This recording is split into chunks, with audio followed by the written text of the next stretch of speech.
दोस्तों, ये मेरी सेकंड वीडियो है लेटर को रिलेटेड। अगर आपने पहली वीडियो नहीं देखी है तो प्लीज़ जाकर देखिए। पहली वीडियो में मैंने फॉर्मेट बताया, मैं एग्जाम्पल के थ्रू एक्सप्लेन करूँगी।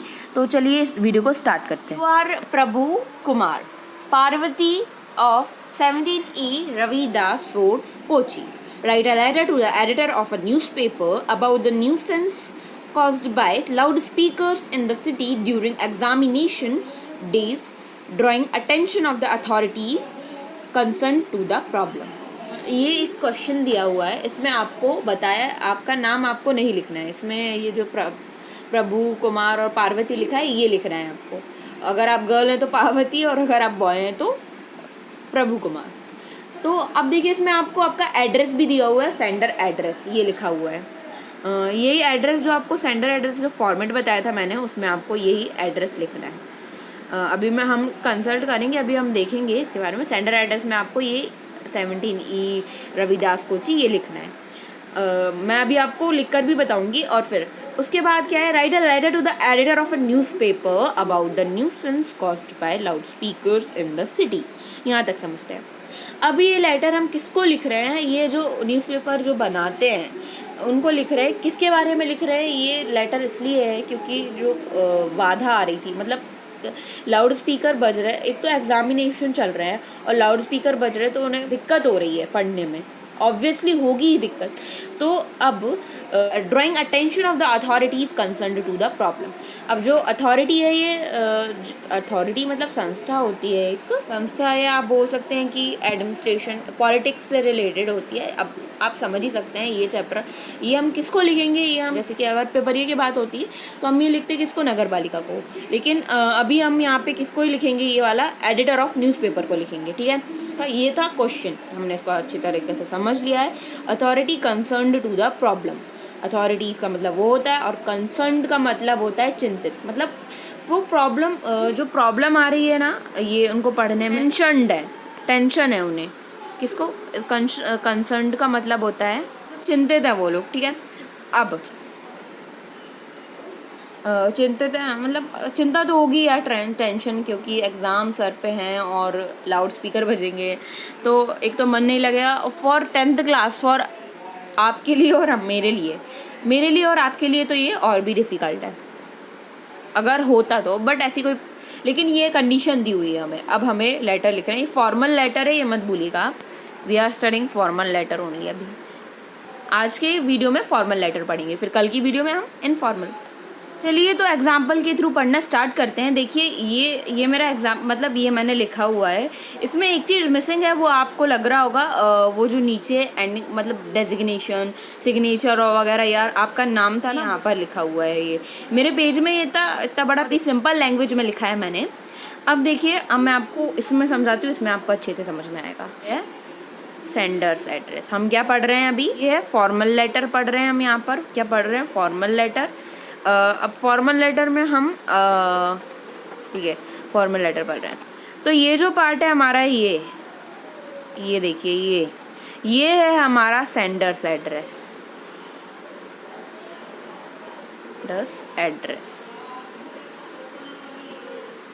ठीक है, ये सेंडर्स एड्रेस है। अब नीचे आते हैं तो हमने डेट डाली है यहाँ पे 5th, सॉरी मैंने डेट गलत डाल दी, 6 जुलाई डालना था यहाँ पे।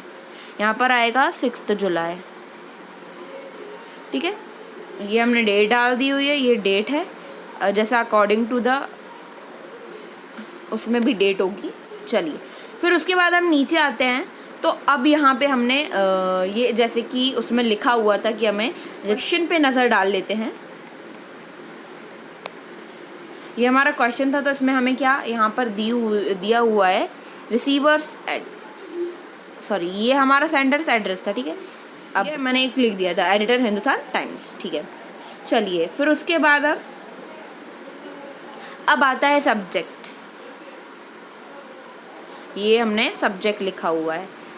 अब सब्जेक्ट देखिए मेरा, मैंने क्या लिखा है, irritating sound of loud speaker, something new. नहीं तो हम पूरा लिखते हैं कि लाउड स्पीकर का ये और वो ये, लेकिन मैंने कुछ जो डिफ़िकल्ट लैंग्वेज को सिंपल कर दिया है, ठीक है। ये respected sir, I want to tell you about, अब ये है सैल्यूटेशन। आप लोगों को मैं बताती हूँ ये जो लिखा हुआ है ये है सैल्यूटेशन, ये सैल्यूटेशन है, ये ओ है, सॉरी, हाँ ये ओके, ये जो ये सैल्यूटेशन है। उसके बाद तो मैंने यहाँ पर लिखा है, मैंने पहले भी बताया होगा आपको, रिस्पेक्टेड सर, ठीक है। I want to tell you about the problem. अब यहाँ पे मैं लिख रही हूँ कि मुझे एक प्रॉब्लम के बारे में बताना है आपको। Which we are facing during the examinations is the sound of loud speaker. जो प्रॉब्लम क्या है कि हम लाउड स्पीकर की जो आवाज़ है उससे परेशान है। प्रॉब्लम क्या है, जो लाउड स्पीकर की आवाज़ है उससे हम लोग परेशान हैं। हम यहाँ पर कौन है, वी आर मतलब मेरे कॉलोनी के स्टूडेंट्स, और मतलब जैसे एग्जांपल कीजिए कि ये घटना, ये जो कंडीशन है ये मेरी कॉलोनी में है, तो बस मेरी कॉलोनी में है तो बस मैंने वी आर लिख दिया। कभी नहीं I am facing, I am नहीं लिखते हैं इसमें, we are, okay. We are facing during the examination is the sound of loud speakers. अब उसके बाद हम नेक्स्ट लाइन पढ़ते हैं। In our society there are many students whose examinations are near और आर रनिंग। अब मेरी सोसाइटी में, अब मैंने यहाँ पे लिखा, मेंशन किया है कि मेरी सोसाइटी में बहुत सारे स्टूडेंट्स हैं जिनके एग्जामिनेशंस पास नज़दीक हैं या चल रहे हैं, तो डिस्टर्बेंस होगा create. That's why we are facing a major problem in studying. इसी के कारण हमें पढ़ने में बड़ी दिक्कत हो रही है। अब उसके बाद हम इसके कारण हमें पढ़ने में दिक्कत हो रही है। फिर उसके बाद हम आते हैं and also the higher volume of loud speaker is harmful to us. और जो हायर वॉल्यूम है, देखिए हाई वॉल्यूम, सॉरी यहाँ पर, and also the high volume of loud speaker is harmful to us. मैंने पढ़ा था ये कौन सा 7th क्लास में या 8th क्लास में पढ़ा था मैंने, कि हायर मतलब ये जो लाउड स्पीकर्स की साउंड रहती है ये ज़्यादा तेज़ सुनना मतलब हार्मफुल है, हानिकारक है हम लोगों के लिए, ठीक है। तो फिर बस मैंने इतना ही लिखा, पूरी प्रॉब्लम समझा दी और 1-2 वो भी दे दिए मैंने, वॉट वाई इज़ मैंने कर दिया है। और भी लिख सकती हूँ मैं इस लेटर को, बट मैंने इसको शॉर्ट में लिखा था ताकि ये पेज पूरा कवर हो जाए। लेकिन फिर भी चलिए, तो अब यहाँ पर हमारा एंडिंग आई। आपको याद होगा मैंने उसमें बताया था कि एंडिंग में क्या, तो एंडिंग में मैंने ये लिखा है, ये मेरा पूरा पार्ट एंडिंग का है। मेरा फॉर्मेट भी सही है, आप देख सकते हैं। मैंने पूरा चेक्ड है, ये जो फॉर्मेट है ये पूरा चेक करवाया हुआ है मैंने। उसके बाद so I request the editor of newspaper to see and work on the problem. तो मैं रिक्वेस्ट करती हूँ, रिक्वेस्ट का मतलब आपको पता ही होगा, रिक्वेस्ट करती हूँ किससे, न्यूज़पेपर के।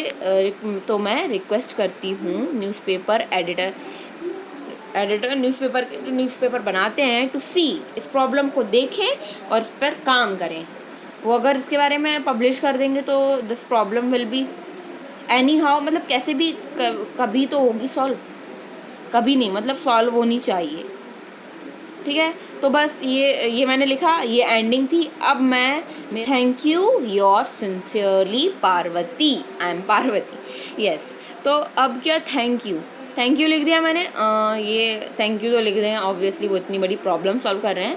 थैंक यू लिखने के बाद लीव 1 लाइन, और अगर चाहते हैं छोड़ना 1 लाइन तो छोड़ सकते हैं, नहीं चाहते तो नहीं छोड़ना, मतलब एज योर विश। ये लाइन आपके लिए है, ये लाइन आपके अंडर है। फिर उसके बाद योर सिंसियरली, ये वर्ड थोड़ा अच्छा से, ट्रूली भी लिख सकते हैं इसकी जगह, योर सिंसियरली की जगह ट्रूली भी लिख सकते हैं, सिंसियरली की जगह ट्रूली, ओके नाउ। और फिर नाम, जैसे कि आपने पढ़ा होगा फॉर्मेट में नेम बताना है, तो बस मैंने नेम लिख दिया, पार्वती, ओके। वैसे यहाँ तन्वी आना चाहिए था, but Parvati, because the name, क्योंकि क्वेश्चन में मेंशन था नेम, इसलिए हमने यहाँ पर नेम लिखा है, ध्यान दीजिएगा। और वैसे ही अगर नहीं होता मेंशन तो मैं तन्वी लिखती, लेकिन एग्ज़ाम में अपना नाम नहीं लिखते, ऐसा सुना है, ऐसा बोलते हैं। तो चलिए दोस्तों, आज की वीडियो में इतना ही। दूसरी वीडियो में मैं आपको बताऊंगी फॉर्मल लेटर के बारे में, informal letter, okay. Thank you. मेरी वीडियो को लाइक, सब्सक्राइब एंड कमेंट करना प्लीज़ मत भूलिएगा। Thank you.